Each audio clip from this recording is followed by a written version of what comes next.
आदरणीय राष्ट्रपति जी ने बहुत हर 4 दिन से वो हाउस भी नहीं चल रहा। क्यों? कि एलओपी को बोलने नहीं दे रहे। खड़गे जी की उम्र देखते हुए वो बैठ करके भी नारे बोल सकते हैं तो अच्छा होगा, ताकि उनको कष्ट न हो। नमस्कार, आदाब, सत श्री अकाल, जय भीम, जोहार। मेरा नाम है नवीन कुमार।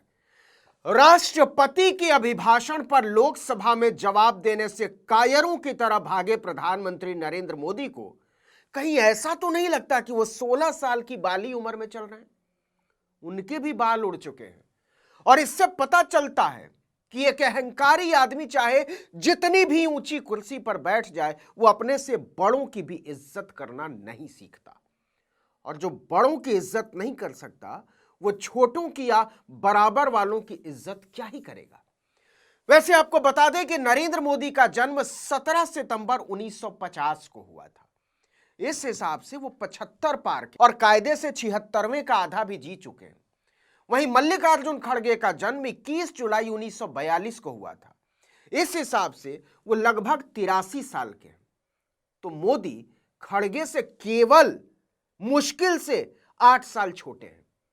और जब वो भी खड़गे की उम्र में पहुंचेंगे ना, तो नारे लगाने की छोड़िए, हिलने की ताकत नहीं बचेगी बदन में। लेकिन बात केवल उम्र की ही नहीं है। मल्लिकार्जुन खड़गे राज्यसभा में नेता प्रतिपक्ष भी हैं, दलित समुदाय से आते हैं, भारत की सबसे पुरानी और विपक्ष की सबसे बड़ी पार्टी के राष्ट्रीय अध्यक्ष हैं। तो एक तरफ लोकसभा में नेता प्रतिपक्ष को बोलने नहीं दिया जा रहा और दूसरी तरफ राज्यसभा में प्रधानमंत्री अपने से 8 साल बड़े नेता प्रतिपक्ष की खिल्ली उड़ा रहे हैं। I requested Honorable LOP to speak. Repeatedly I made a request to speak on the speech of the Honorable President. इतिहास में पहली बार हिस्ट्री में LOP को प्रेसिडेंशियल एड्रेस में नहीं बोलने दिया। इसके बाद राज्यसभा से पूरे विपक्ष ने वॉकआउट कर दिया, यानी मोदी के भाषण का बहिष्कार कर दिया। एक प्रधानमंत्री की इससे बड़ी छिछाले दर क्या हो सकती है कि वो बोलने नहीं दिया जाएगा। इस डर के मारे लोकसभा जाता ही नहीं और राज्यसभा में जब बोलने आता है तो ऐसा लगता है जैसे संसद की दीवारों के आगे डींगे हाँक रहा। जहां तक कांग्रेस पार्टी का सवाल है, मैं साफ साफ कहना चाहता हूं,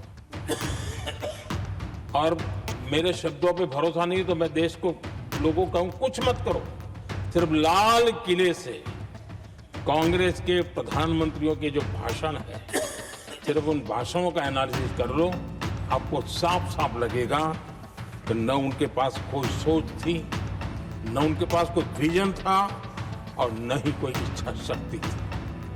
और इसका परिणाम है कि देश को इतना भुगतना पड़ा। मोदी जी ने जुबान सिल रखी है, लेकिन एप्स्टीन फाइल का मामला दबाने में भी तो कुछ ताकत जा रही होगी। और कुछ क्या, हो सकता है बहुत बड़ी ताकत जा रही हो।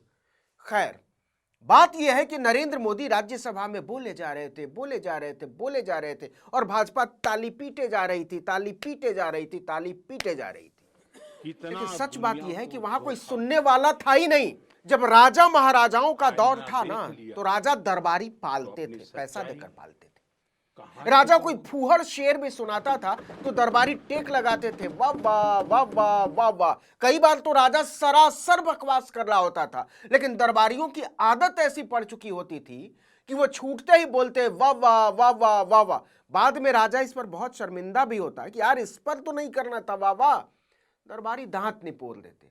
लेकिन इधर तो हाल ये है कि अगर कोई दरबारी एक आध बार वाहवाह में देर कर दे या एक आध गिनती कम हो जाए वाहवाह की, तो पता चला अगले चुनाव में टिकट पर ही आप। कितना दुनिया को धोखा दोगे। आईना देख लिया तो अपनी सच्चाई कहां छिपाओगे। तो राज्यसभा में कुछ ऐसा ही हाल था। ऐसे ही नाजुक लम्हों के लिए आज से कोई 55-56 साल पहले आई फिल्म सफर में मरहूम गीतकार इंदिवर जी ने फरमाया था, मुकेश जी ने गाया था और कल्याण जी आनंद जी ने बजाया था। बोल थे, सुनिएगा, जो तुमको हो पसंद वही बात करेंगे, तुम दिन को अगर रात कहो रात कहेंगे। अगली लाइन तो चाट जाने वालों के लिए इमली धनिया पुदीने की चटनी है, लाल मिर्च मार के। सुनिएगा ध्यान से। चाहेंगे निभाएंगे सराहेंगे आप ही को, आंखों में दम है जब तक देखेंगे आप ही को, अपनी जुबान से आपके जज्बात कहेंगे। तुम दिन को अगर रात कहो रात कहेंगे, जो तुमको हो पसंद वही बात कहेंगे। राज्यसभा में मोदी हाके जा रहे थे, हाके जा रहे थे, हाके जा रहे थे। वही मोदी जो लोकसभा में विरोध के डर से भाग खड़े हुए। इस कायरता को ढकने के लिए शिगुफा छोड़ा गया कि पीएम के साथ कुछ अप्रत्याशित घटना घट सकती थी। इसलिए स्पीकर ओम बिरला ने भाषण टाल दिया। फैलाया गया कि उन्होंने खुद प्रधानमंत्री को लोकसभा में आने से मना किया। मतलब कुछ भी। प्रधानमंत्री कब सदन में आएंगे और कब जाएंगे, ये स्पीकर कब से तय करने लगे। खैर, प्रियंका गांधी ने कहा कि इससे बकवास बात कुछ हो ही नहीं सकती। वो महिला सांसदों का अपमान कर रहे हैं। प्रधानमंत्री की आंखों में इतना तो शर्म का पानी होना चाहिए कि वो संसदीय लोकतंत्र में महिलाओं के मान सम्मान को अपनी कायरता की ढाल न बनाए। प्रियंका ने तीखा हमला बोलते हुए कहा कि नरेंद्र मोदी स्पीकर के पीछे छिप जाना चाहते हैं, लेकिन वो असल में बेनकाब हो चुके हैं। And I'm sorry, but the Prime Minister is now hiding behind the Speaker. They are making the Speaker say all this. Because yesterday he did not have the guts to come in the House. What? Because 3 women were standing in front of his bench? What nonsense is this? संसद के अंदर और बाहर इस बात पर हंगामा मचा हुआ है कि मोदी ने अमेरिका के साथ ट्रेड डील के नाम पर देश ही बेच दिया है। सरकार जवाब देने से भाग रही है, लेकिन मोदी ने बात बनाते हुए कहा कि सबसे बड़ी डेवलप्ड कंट्री एक डेवलपिंग कंट्री के साथ डील करती है तो यह बड़ी बात है। यह तब होता है जब आपके पास सामर्थ्य हो और आपके नागरिकों के अंदर, देशवासियों के अंदर ऊर्जा हो।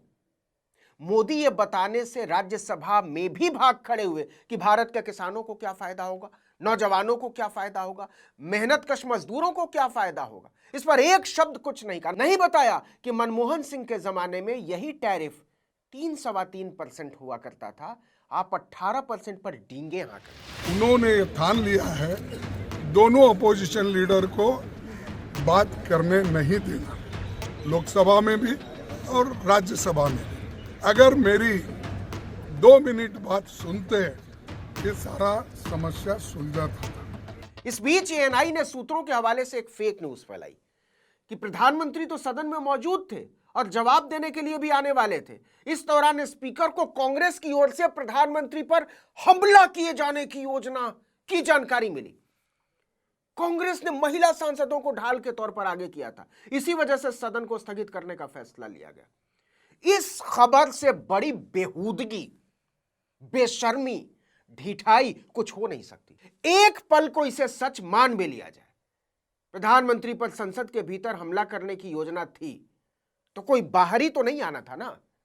सांसदों के अलावा कोई और तो आ नहीं सकता सदन में, और लोकसभा में एनडीए से लगभग आधी है विपक्ष की ताकत। इसके अलावा हर पल में मार्शल तैनात रहते हैं। तो क्या भाजपा यह कह रही है कि नरेंद्र मोदी कायर प्रधानमंत्री हैं जो उस संसद में आने से कांप उठे जहां उनका बहुमत है? ऐसा लगता है कि भाजपा ने ही प्रधानमंत्री की इज्जत की सुपारी खुद उठा ली है। वो खुद ही कह रही है कि नरेंद्र मोदी डरपोक हैं। लगभग 425 सांसदों से घिरे होने के बावजूद संसद तक में सुरक्षित महसूस नहीं करते। ऐसा कायर आदमी देश की सुरक्षा क्या ही करेगा?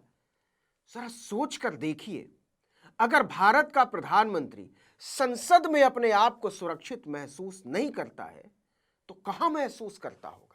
इस वीडियो में इतना ही, लेकिन अगर आपने आर्टिकल 19 इंडिया को अब तक सब्सक्राइब नहीं किया तो फौरन कर दीजिए, बेल आइकॉन दबाइए, घंटी जैसी आकृति लाइक कीजिए और कमेंट करके बताइए हमारा वीडियो आपको कैसा लगा।